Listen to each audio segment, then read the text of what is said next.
deles, dos ETFs. Particularmente eu gosto muito, Doni, desta modalidade, mas queria saber a sua rica e interessante opinião sobre o assunto. Gosto e muito, Sammy Boy. Salve, pessoal! E eu gosto porque montar uma carteira de ações selecionadas individualmente, convenhamos, pode ser uma tarefa bastante complexa.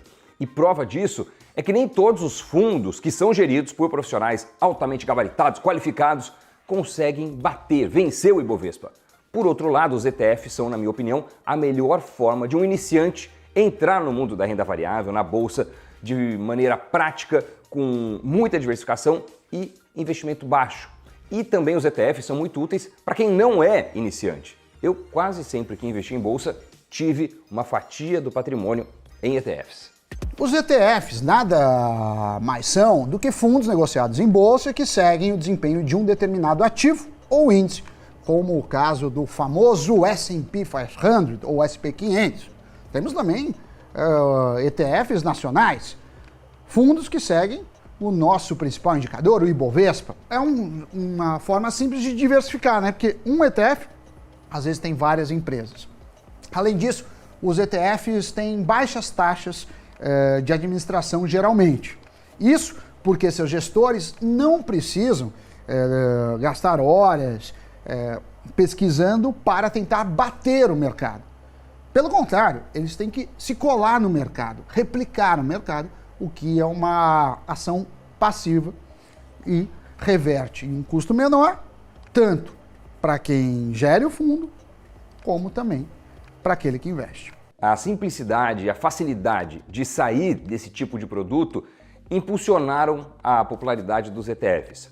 Cerca de 1 em cada 6 pessoas que investem em ações tem pelo menos um ETF na carteira. Isso segundo dados da B3. O mais popular entre eles é o IVVB11, que acompanha em reais o desempenho do S&P 500.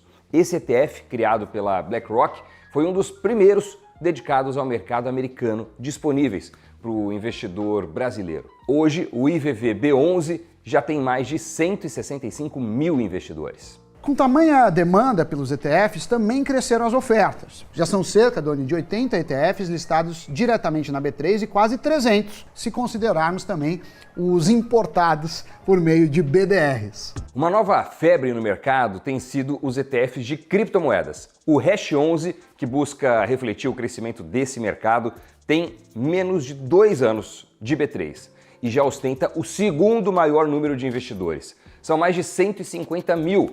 Número esse que supera até mesmo o do BOVA11, que é o maior ETF atrelado ao Ibovespa, com cerca de 120 mil investidores. Mas o mundo dos ETFs vai muito além dos principais índices de mercado. Alguns deles, por sinal, são verdadeiramente inusitados, já que é possível fazer índices de praticamente tudo. Um deles é o GUR11, Guru 11, que segue o índice Grandes Gurus do Mercado. Criado pela Teva, o índice tem o objetivo de seguir a carteira dos fundos mais badalados, mas muitas vezes inacessíveis ao pequeno investidor. Isso é possível porque esses fundos têm a obrigação de divulgar o seu portfólio na CVM após um determinado período, possibilitando o que? A cópia com uma certa janela de delay, de atraso, e assim é possível replicar o portfólio deles. A estratégia, no entanto, não vem dando muito certo, pelo menos por enquanto, porque desde o final do ano passado, quando foi lançado o Guru 11, ele está apanhando na casa de 10 pontos percentuais para o Ibovespa. Mesmo que o ETF aí não tenha tido uma boa rentabilidade, os gestores não gostaram de ter suas carteiras copiadas, né, levando a CVM a aumentar de 3 para 6 meses o prazo de divulgação dos portfólios dos fundos. Né? Para quem não entendeu, é o seguinte: se eu tenho um fundo, eu tenho que reportar, né, diariamente onde eu estou. A CVM não mostra para o mercado onde eu estou, mas 3 meses depois ela mostrava. Agora esse prazo aumentou para 6 meses. Mas ETFs fora da caixinha não se restringem ao mercado brasileiro. Um ETF que deu o que falar nos Estados Unidos e agora está disponível na B3 é o BUZZ39, BUZZ39, que busca capturar o sentimento das redes sociais sobre determinada ação. O ETF foi criado pela gestora VanEck em meio à disparada das ações da GameStop em 2021, particularmente impulsionada por usuários do Reddit. A história, inclusive, ganhou um documentário da Netflix. É bem interessante, vale a pena ver. Hoje, o portfólio do Buzz39, formado exclusivamente por empresas listadas no mercado americano, tem cerca de 75 ações, sendo a maioria delas do setor de tecnologia. As ações da GameStop estão até hoje entre as maiores posições do ETF, assim como as da Netflix. A gestora VanEck, por trás do Buzz ou Buzz 39, é a mesma responsável pelo índice de referência do ETF de código Jogo 11, que foi lançado no Brasil pela Investo, isso lá no fim de 2021. Como o seu ticker sugere, o foco principal é na indústria de videogames, indo de desenvolvedoras a fabricantes de chips e esportes. Ao todo, 26 empresas compõem o portfólio do ETF, tendo entre elas nomes como Nintendo, Roblox e a gigante chinesa Tencent. Outro ETF pensando num público jovem é o B1039, dedicado a investir em empresas americanas ligadas aos hábitos de consumo da geração milênio, ou seja, dos nascidos entre os anos 80 e o início dos anos 2000. A geração, que hoje tem 20 e 40 anos, já representa 2/3 do consumo americano. Segundo a Global X, gestora do grupo Mirai Asset, que criou o ETF, a ideia do produto é se beneficiar do aumento do poder de compra dos millennials.